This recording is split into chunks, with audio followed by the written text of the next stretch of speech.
Trump irrité par la Suisse, des avocats accusés d'escroquerie, UBS confronté à son passé obscur et des coachs de vie aux méthodes douteuses.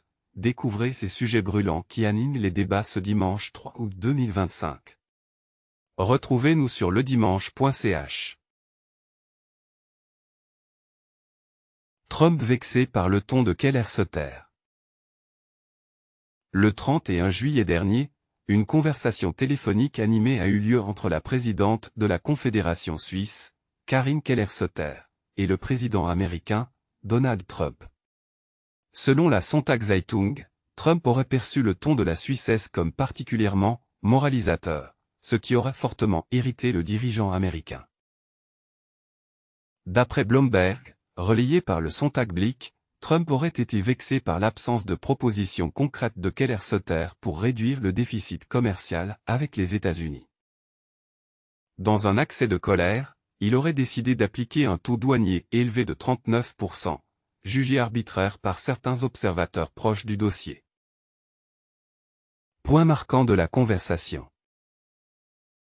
Keller-Sutter perçue comme moralisatrice.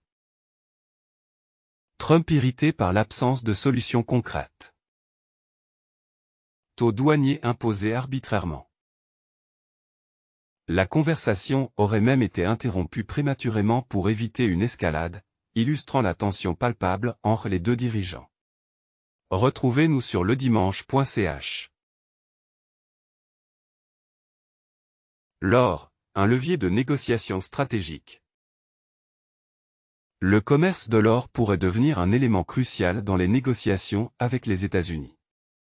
Berne envisagerait de sacrifier une partie de son activité de raffinage d'or si cela facilitait un accord commercial avec Washington, indique la Sonntagszeitung.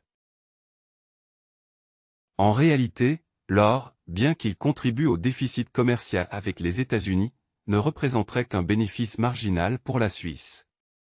Actuellement, le commerce aurifère bat des records, alimenté par la crainte des investisseurs face aux futures taxes américaines. Ces derniers accélèrent leurs transactions pour éviter des coûts supplémentaires. Pourquoi l'or est-il stratégique? Augmentation record des échanges due aux craintes fiscales. Le commerce de l'or, bien que volumineux, génère peu de bénéfices réels.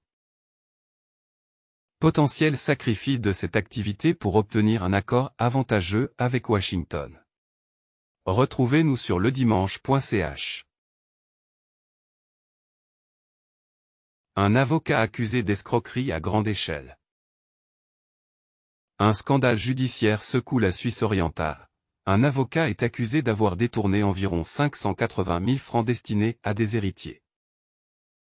Le ministère public de Saint-Gall évalue les dégâts globaux à plus d'1 million de francs, affectant également des entreprises où l'avocat exerçait des fonctions importantes. Un conseiller clientèle de la banque cantonale saint-galloise serait également impliqué, soupçonné de complicité.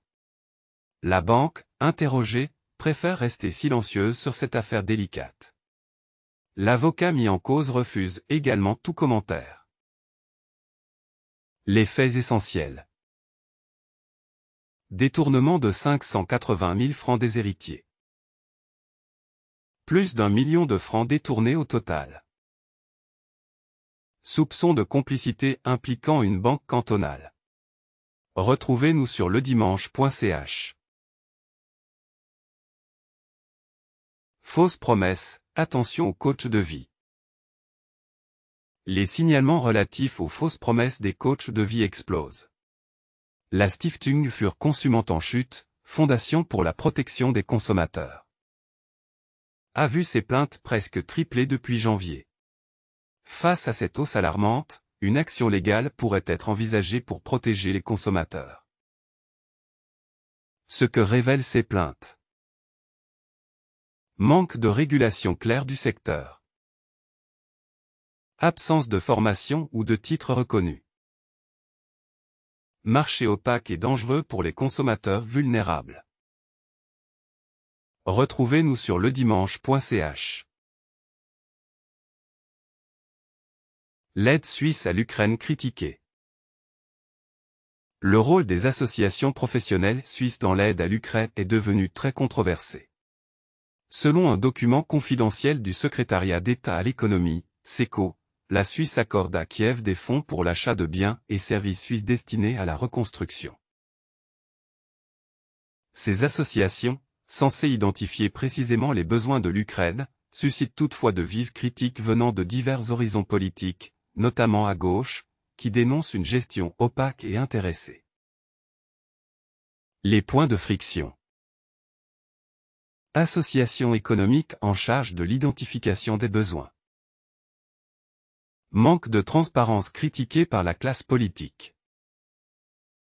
Soupçon de favoritisme envers les entreprises suisses. Retrouvez-nous sur ledimanche.ch. La Suisse, médiatrice prudente en Iran. La diplomatie suisse joue un rôle délicat et précieux en Iran, notamment sur la question des droits humains.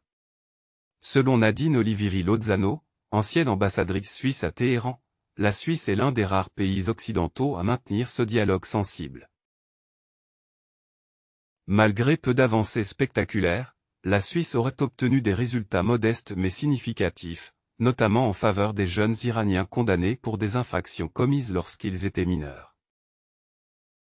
Avantage de la diplomatie suisse en Iran. Maintien d'un canal de communication unique. Avancée limitée mais cruciale sur les droits humains.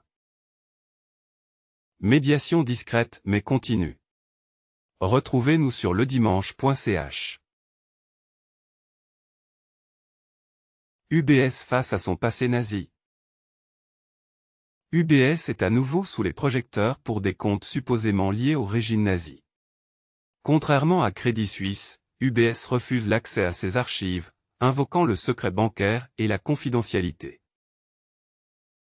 Cette décision alimente les spéculations sur la nature exacte des comptes gérés pendant la période controversée.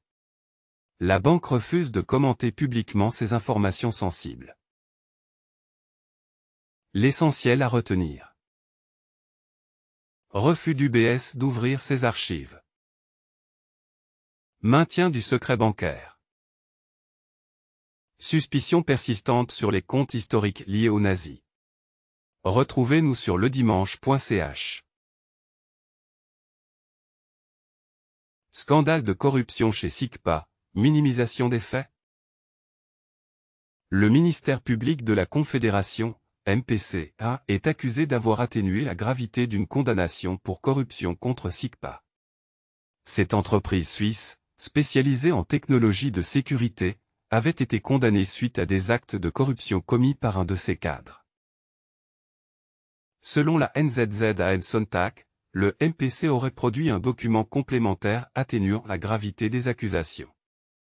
Ce document, jugé problématique par certains experts, suscite désormais une polémique juridique. Les points clés. Condamnation initiale pour corruption. Document complémentaire controversé émis par le MPC. Questionnement sur la réelle volonté de transparence du ministère public.